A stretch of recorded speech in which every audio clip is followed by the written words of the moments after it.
Okay, let's talk about some of the tools that you need. So there's a lot of things before you even buy any equipment, buy anything else. So we've kind of run through all of the key concepts, the things that you need to think about, which is probably a lot more than most of you ever thought about. Hey, I want to do a podcast, a lot more.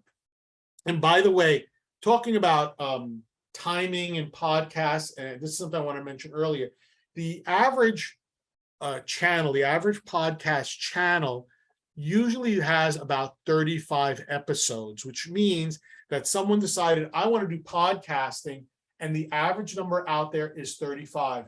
There are a number of people who do podcasting, and after about the fourth or fifth episode, they drop it, or maybe 10th, they drop it because they realize it's a lot of time commitment to do if you're going to do it and do it right. Just simply to get up there rambling is not going to be enough to do. So anything more than 35 episodes, you've gone beyond the average number. And when you hit 250 like me, it's quite an amazing feat to do.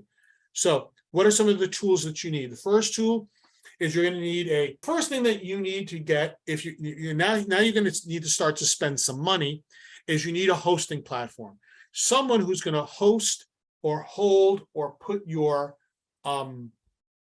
podcasts on. There's no way around it. You can put your podcasts out on YouTube, but then they just go out on YouTube and nowhere else. So what you need to do is you need to choose a podcasting platform that, one of the nice things about a lot of podcasting platforms is you will be able to shoot your podcast out to other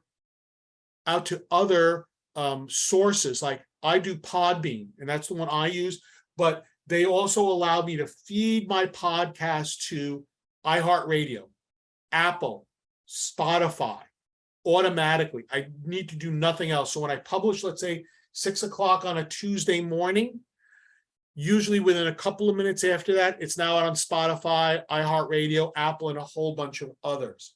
So you need to be able to purchase a hosting platform. You can purchase a year, or you can purchase a month, a year. 2 years is usually the most they'll allow you to do with a discount, but you need someone to host your recordings. There's nothing else you can do about it. You got to do it. Okay. If you want to do editing, you can buy editing software, or some of the podcast channel have their own editing software built in. So you pay a slightly higher fee. Like I pay a fee to Podbean to host my recordings, but I don't do editing with them. I don't do anything else. But you can do, and there are other channels such as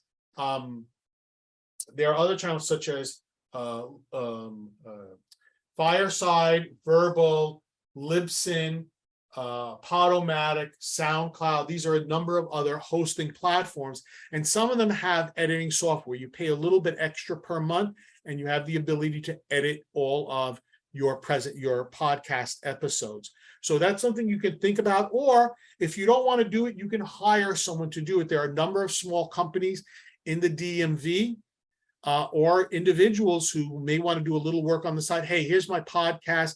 Can you clean up some of the static and some of the other stuff? And they'll charge you whatever the fee is. But you can do that also if you wish. That's something I don't do any editing, by the way. So good or bad, my podcasts go out. I practice beforehand, so you don't hear a lot of or coughs or gaffes in it. Once in a while you do, but I don't do any editing. Some part of it is I don't want to do it myself, and I'll be honest, I don't want to spend the money to have someone do it. But maybe if I get sponsors, I will probably have someone come in and do my editing software. And there are quite a number of pieces of software that companies that do it. Audacity is a big one. Podbean has their own, which I use, Zencaster, Power Sound Editor, GarageBand are all editing tools that you can use, that you can purchase, pay a monthly fee to do, or as I said, you can hire someone to do it. You're also going to need a microphone. You're going to need a decent type of microphone that to use. There are a number out there. You do not have to go. To be honest with you, you don't have to go out and buy $1,000 microphone. You can probably spend about $120, $150 at most and get a pretty damn good microphone if you're just going to do podcasting. In fact, some people will use their smartphones to podcast. That's all they do is on their own. They do the recording on their smartphone. So it's something to do. I spent about $120 about 3 years ago for mine, but it also came with some other things with it. The other thing you might want to get is and I use Blue. I don't use this particular version of Blue, but I do use a Blue microphone. That's and they have special ones for podcasting. Again, you don't have to spend $1,000 on a mic. You're probably going to have to spend between $100 and $200 on a mic. That round thing is a filter. So you might want to get one of those that helps with the type sounds, that kind of filter. You may want to get one of those. You can purchase one of those. They're not that expensive. Sometimes you can purchase a package for a couple of things.